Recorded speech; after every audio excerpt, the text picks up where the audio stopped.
Hello, good morning my dear students and welcome back to online classes of Royal International School. This is our history class for class 12 and in this video we will continue our first chapter, the glorious past of India, and today's our topic is the global propagation of Indian culture. In this video we will discuss about the propagation of Indian culture कि Indian culture का जो propagation हुआ है, जो spread हुआ है या जो वो प्रमोट हुआ था वर्ल्ड वाइड इस वर्ल्ड में, यानी कि इंडिया के बाहर आउट ऑफ इंडिया की जो कंट्रीज़ हैं और इंडिया के जो नेबरिंग कंट्रीज़ है या जो अदर कॉन्टिनेंट्स हैं जैसे अमेरिका, अफ्रीका, इस तरह के कॉन्टिनेंट्स में भी हमारा इंडियन कल्चर स्प्रेड हुआ है। तो इंडियन कल्चर स्प्रेड होने का क्या रीज़न था कि हमारा इंडियन कल्चर ग्लोबल प्रोपोगेशन हुआ उसका, और वो किस तरीके से इसका ग्लोबल प्रमोशन हुआ या कैसे ये प्रमोट हुआ, इसकी जो फैलाव है वो कैसा हुआ। तो आज का जो हमारा टॉपिक है वो है द ग्लोबल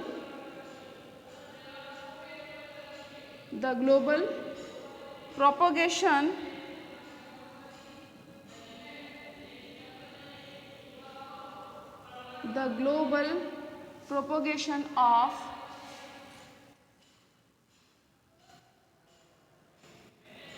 इंडियन कल्चर। तो जो इंडियन कल्चर है, इंडियन जो सभ्यता है, उसका ग्लोबल प्रोपोगेशन कैसे हुआ। तो एंशिएंट टाइम से ही जो the culture which had global propagation was none other than the Indian culture. Ancient time से यानी कि आज के टाइम पर तो हम कह सकते हैं कि हर एक कल्चर का ग्लोबल प्रोपोगेशन हुआ है। वेस्टर्न कल्चर को हम इंडिया में भी अडॉप्ट कर चुके हैं और इंडियन कल्चर को भी हम दुनिया के किसी भी कोने में देख सकते हैं। तो हम लोग मॉडर्न टाइम पर तो ये देख सकते हैं कि डिफरेंट जो कल्चर है वो एक दूसरे से क्या हुए हैं, मिक्स हुए हैं और उनका ग्लोबल प्रोपोगेशन हुआ है। लेकिन हम बात कर रहे हैं एंशिएंट टाइम की कि एंशिएंट टाइम पर और कोई कल्चर नहीं था जिसका ग्लोबल प्रोपोगेशन हुआ था, वो one and only Indian culture ही था जो कि पूरे वर्ल्ड में स्प्रेड हुआ था। और इसका स्प्रेड होने का रीज़न सिर्फ कोई इन्वेजन या अटैक से ही इंडियन कल्चर को प्रोपोगेट नहीं किया गया था। एक ही रीज़न था, एक ही हथियार था, वो था लव, यानी कि प्रेम से ही इंडियन कल्चर को क्या किया गया, प्रोपोगेट किया गया और उसको वर्ल्ड में बढ़ाया गया। एक चीज़ और कही गई है कि अग्नि पुराण में इंडिया को जम्बो द्वीप कहा गया है। जम्बो द्वीप क्यों कहा गया है कि overseas region of India, overseas region, overseas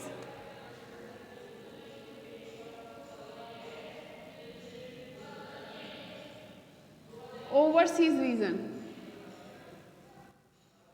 overseas region का मतलब होता है कि वो क्षेत्र, वो एरिया जो कि समुद्र के पार हो। Overseas regions of India, India के वो ओवरसीज रीजन यानी कि इंडिया के वो ओवरसीज जिन पर इंडिया का अधिकार हो उनको क्या कहा गया है, द्वीपांतर कहा गया है। तो overseas regions of India were called Dwipantar. तो उन्हीं को क्या कहा गया है, द्वीपांतर कहा गया है। और हमारी बुक में जो लिखा है वो है the Indian colonies across the sea. Indian colonies यानी कि जिस पर इंडिया का अधिकार हो उसको द्वीपांतर कहा गया है। और इस तरीके के जो द्वीपांतर थे जिन पर ओवरसीज रीजन, जिन पर इंडिया का अधिकार था, जिनको द्वीपांतर क्या कहा गया है, दे वर 9 इन नंबर्स। वो उनकी जो संख्या थी वो 9 थी। ये 9 कौन कौन से थे? नेम है the present Java, Sumatra,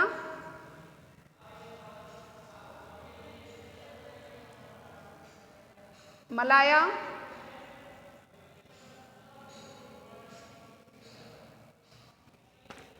Cambodia,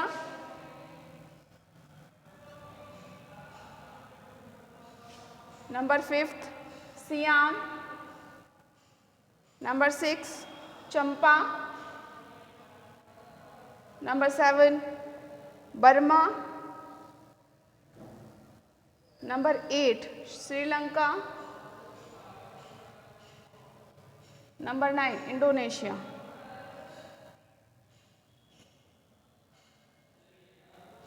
तो दीज वर 9 द्वीपांतर्स जो कि इंडिया की कॉलोनीज थी और जहाँ पर इंडियन कल्चर स्प्रेड हुआ था। तो ये जो सब हैं were an integral part of cultural India, इन पर इंडियन कल्चर का इफेक्ट था या यहाँ पर भी इंडियन कल्चर का स्प्रेड हुआ था। तो अग्नि पुराण में इंडिया को क्या कहा गया है? अग्नि पुराण में इंडिया को डिस्क्राइब किया गया है जम्बो द्वीप। अग्नि पुराण में इंडिया को क्या कहा गया है? जम्बो द्वीप कहा गया है। और Indian colonies across the sea, कि वो एरिया जिन पर इंडिया का अधिकार था या जिन पर इंडिया का कल्चर का इफेक्ट था उनको द्वीपांतर कहा गया है। And they were 9 in numbers, और उनकी संख्या कितनी थी? 9 थी। और ये क्या थे? इंटीग्रल पार्ट थे कल्चर ऑफ इंडिया के। एक स्कॉलर रहे अल मसूदी, अरेबियन ज्योग्राफी स्कॉलर, यानी कि एक विद्वान रहे हैं ज्योग्राफी के जिनका नाम था अल मसूदी। उन्होंने भी ये कहा है कि इंडियन कल्चर दोनों तरफ से स्प्रेड हुआ है, यानी कि वाया लैंड रूट और वाया सी रूट, दोनों तरफ से ही इंडियन कल्चर को स्प्रेड हुआ है या उसका प्रमोशन हुआ, प्रमोट किया गया या प्रोपोगेट हुआ है। तो Arabian geography scholar Masudi has written that ancient India spread both on the land and the sea, कि अरेबियन स्कॉलर जो रहे हैं जिनका नाम अल मसूदी रहा है, इन्होंने कहा है कि इंडियन कल्चर बोथ, यानी कि दोनों रूट से ही स्प्रेड हुआ है, both via sea route and land. और इन्होंने ये भी कहा है it's boundary embrace Sumatra and Java, और इंडिया की जो बाउंड्री है वो सुमात्रा और जावा द्वीप तक, आइलैंड तक लगती थी या उनका कल्चर वहाँ तक स्प्रेड था। Then the culture Indian culture extended from the Afghanistan, Afghanistan से लेकर के इंडिया का जो कल्चर है वो स्प्रेड हुआ था टू द ईस्ट एशिया तक, ईस्ट एशिया की जितनी कंट्रीज़ हैं वहाँ तक इंडियन कल्चर स्प्रेड हुआ। ऐसा किसने कहा है? Arabian geography scholar Al Masudi ने ये कहा कि ancient India spread both via land route and sea route, और Indian culture extended from Afghanistan, यानी कि अफगानिस्तान से लेकर के जो कि नॉर्थ वेस्ट साइड में है इंडिया के, तो वो अफगानिस्तान से लेकर के पूरा जो ईस्ट एशिया आता है वहाँ तक इंडियन कल्चर स्प्रेड हुआ था। और जो अदर इंडियन नेविगेटर्स थे, यानी कि जो नाविक थे, and the tourist reach from the Pacific Ocean to Mexico in Central America, और इंडिया के जो नेविगेटर्स थे और जो टूरिस्ट थे वो इंडियन ओशन से कहाँ तक पहुँचे? सेंट्रल अमेरिका में पहुँचे, मैक्सिको में पहुँचे, वहाँ पर उन्होंने वहाँ सेटल हुए और इंडियन कल्चर को क्या क्या स्प्रेड किया। तो हमारा जो टॉपिक है वो यही है कि Indian culture out of India कैसे स्प्रेड हुआ। अभी मैंने बताया कि जो अल मसूदी है उन्होंने कहा था कि लैंड रूट और सी रूट दोनों तरफ से ही इंडिया का कल्चर स्प्रेड हुआ है टुवार्ड अदर कंट्रीज़। और दूसरी बात उन्होंने ये भी कही है कि इंडियन कल्चर एक्सटेंड हुआ था from Afghanistan to East Asia, कि जो साउथ ईस्ट एशिया है वहाँ तक, साउथ ईस्ट एशिया तक इंडिया का कल्चर स्प्रेड हुआ था। और जो हमारे नेविगेटर्स थे और नाविक थे और टूरिस्ट थे वो कहाँ पहुँचे? सेंट्रल अमेरिका में पहुँचे, मैक्सिको तक पहुँचे, कहाँ तक? पैसिफिक ओशन के रास्ते से पहुँचे। एंड और कहाँ पर तक गए? वो चले गए और very southern part of South America settle there, यानी कि ये ओशनिक रूट से, यानी समुद्री रास्ते से central Asia, south America, central America तक पहुँचे और वहाँ पर सेटल हो गए। और जब ये इंडियन नेविगेटर्स और इंडियन टूरिस्ट अदर कंट्रीज़ में सेटल हुए एंड दे स्प्रेड, और उन्होंने कौन से कल्चर को फॉलो किया था? इंडियन कल्चर को फॉलो किया। और जब वहाँ के लोग इंडियन कल्चर से क्या हुए? इंडियन कल्चर से बहुत ज़्यादा प्रभावित हुए या फिर इंडियन कल्चर को उन लोगों ने भी अडॉप्ट किया। इस तरीके से इंडियन कल्चर क्या होता गया? स्प्रेड होता गया। और दूसरा ये था कि इसी तरीके से ही पोर्ट्स ऑफ वेस्टर्न इंडिया, जो हमारा वेस्टर्न इंडिया है, लाइक ये जो साउथर्न पार्ट है यहाँ से हमारा सी रूट होता है, यहाँ के जो पोर्ट्स है यानी कि अरेबियन सी, यहाँ से जो गोवा है, बॉम्बे है, मुंबई है, गुजरात है, गोवा है, और जो भी हमारे की साउथ वेस्टर्न घाट से जो पोर्ट्स हैं, यहाँ से भी जो द्रविडियंस थे, यानी कि जो हमारे एंशिएंट इंडियन जो एंसेस्टर्स थे वो टूरिस्ट है, द्रविडियंस है, टूरिस्ट है, नेविगेटर्स हैं, रीच सोमालिया, ये लोग वेस्टर्न पोर्ट से कहाँ पर पहुँच गए? सोमालिया पहुँच गए। And the whole east coastal area of South Africa, और यहाँ से वो कहाँ गए? सोमालिया गए, साउथ अफ्रीका गए। And establish colonies there group, और वहाँ पर इन्होंने अपना कॉलोनीज़ को इस्टेब्लिश कर लिया, यानी कि इंडियन यहाँ से जो इंडियंस थे, यानी कि इस रास्ते से द्रविडियन है, नेविगेटर्स है, टूरिस्ट हैं, वो यहाँ के वेस्टर्न पोर्ट से कहाँ पर गए, साउथ अफ्रीका गए, और वहाँ पर उन्होंने क्या किया, अपनी कॉलोनीज सेटअप कर ली और इन्होंने इंडियन कल्चर को स्प्रेड किया। एक दूसरा रीज़न ये भी था कि the cultured Aryans reached various part of the world. दूसरी बात हमने ये कही है कि जो इंडिया के नेविगेटर्स थे, टूरिस्ट थे, वो other part of the world में क्या हो गए, पहुँचे और वहाँ पर सेटल हो गए और उन्होंने इंडियन कल्चर को प्रोपोगेट करने में कंट्रीब्यूट किया। सेकंड थिंग ये भी था कि सिर्फ ट्रेडर्स जो थे इंडिया के, वो लोग भी ट्रेड करने के लिए आउट ऑफ कंट्री जाते थे या other part of the world, वो इंडिया का ट्रेड रिलेशन था। जब ट्रेडर्स ट्रेड करने के लिए अदर कंट्रीज में जाते हैं तो they also brought Indian culture along with them, और अपने साथ में इंडियन कल्चर, इंडियन सिविलाइजेशन को भी लेकर के जाते थे, और लोग जब उनसे इम्प्रेस होते तो कल्चर का एक्सचेंज भी होता था। तो इस तरह से भी इंडिया का कल्चर कहाँ उसका ग्लोबल प्रोपोगेशन हुआ है। एक दूसरी बात ये थी कि जो आर्यंस थे इंडिया के, वो चाहते थे कि जो पूरे वर्ल्ड को क्या करना, सिविलाइज करना। जो आर्यंस थे वो बहुत सिविलाइज थे और बहुत ही लर्न पर्सन होते थे, यानी कि बहुत ही विद्वान पर्सन होते थे, और वो जो इंडिया का वर्ल्ड की जो अदर कंट्रीज़ थी उनको भी वो लर्न करना चाहते थे, यानी कि विद्वान बनाना चाहते थे एंड सिविलाइज बनाना चाहते थे। इसीलिए तो इंडिया को एंशिएंट टाइम पर क्या कहा जाता था, गुरु कहा जाता था, कि टीचर ऑफ वर्ल्ड, यानी कि जो विश्व का गुरु कहा जाता था। क्यों कहा जाता था?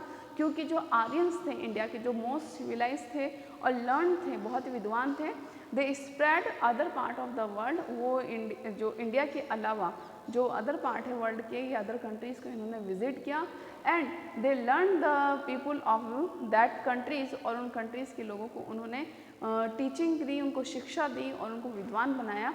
तो उनकी ये क्या थी, एक क्यूरीज थी कि हम लोग वर्ल्ड में क्या चल रहा है उसको जानें, और इंडिया का जो कल्चर है, सिविलाइजेशन है, इंडिया की जो टीचिंग है, उससे हम लोगों को क्या करवाएं, फैमिलियर करवाएं और इंडियन कल्चर को एक्सटेंड करके जो अदर वर्ल्ड है उसको भी हम सिविलाइज्ड करें।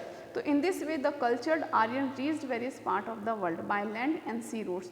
जो कल्चर्ड आर्यंस थे, यानी कि जो सिविलाइज या सभ्य जो आर्यंस थे, जो सांस्कृतिक आर्यंस थे, वो वर्ल्ड के जो दूसरे पार्ट्स थे, ये डिफरेंट पार्ट्स हैं, वहाँ पर वो पहुँचे बाय लैंड रूट और sea route. They reprise the teaching of their religion and the principle of their culture. वहाँ पर पहुँच के उन्होंने अपनी शिक्षा से लोगों को क्या करवाया, फैमिलियर करवाया, नॉलेज को डिस्ट्रीब्यूट किया, अपनी जो सिविलाइज नॉलेज थी उसको प्रोपेगेट किया और इंडियन कल्चर से उनको क्या करवाया, उनको इंट्रोड्यूस करवाया। And they preach the teaching of the religion, यानी कि अपने धर्म की जो शिक्षाएँ थी, उनको उनका उपदेश दिया and also principal of their culture, और अपने जो सभ्यता उनके सिद्धांत भी बताए। The sons of Indian soil were curious to know what lay beyond the seas. The sons of Indian, यानी कि इंडिया के जो पुत्र थे, जो भारतीय लोग थे, वो क्यूरियस थे about to know the land beyond the sea, की जो समुद्र के पार, यानी कि अरेबियन सी है या जो इंडियन ओशन है, उसकी दूर जो कंट्रीज़ है, जो वेस्टर्न कंट्रीज़ हैं, वहाँ का कल्चर क्या है, उनके बारे में जानने को ये काफ़ी क्यूरियस थे। They wish to make all the people of the world civilize and cultured, और जो हमारे कल्चर्ड या लर्न सिविलाइज आर्यंस लोग थे, वो चाहते थे to make civilized and cultured. तो वो चाहते थे कि other part of the world, कि वर्ल्ड का जो दूसरा पार्ट है या पीपल ऑफ द वर्ल्ड, यानी कि दुनिया के सभी लोगों को वो सिविलाइज और कल्चर्ड बनाना चाहते थे। So they went to other part of the world and they started to propagate Indian culture and civilisation to make the world civilised and cultured. They wanted everybody to be an Aryan, और वो चाहते थे कि हर कोई आर्यन बने। Aryans लोग India से दूसरे पार्ट में स्प्रेड हुए थे, उन्होंने अपने रिलीजन की टीचिंग्स को प्रीच किया, उन्होंने अपने कल्चर के प्रिंसिपल को प्रीच किया। क्यों किया? Because they wished that every person should be civilised and cultured, और every person should be an Arya, और हर एक पर्सन क्या होना चाहिए? आर्या होना चाहिए। आर्या का मतलब होता है जेंटलमैन, यानी कि एक सज्जन इंसान होना चाहिए। सेकेंड थिंग, एक और चीज़ है कि a hero named the Kaundinya developed fusion culture कम्बाओ, उन एक हीरो थे, यानी कि एक वीर थे जिनका नाम था कौंदिनी। क्या नाम था बेटा?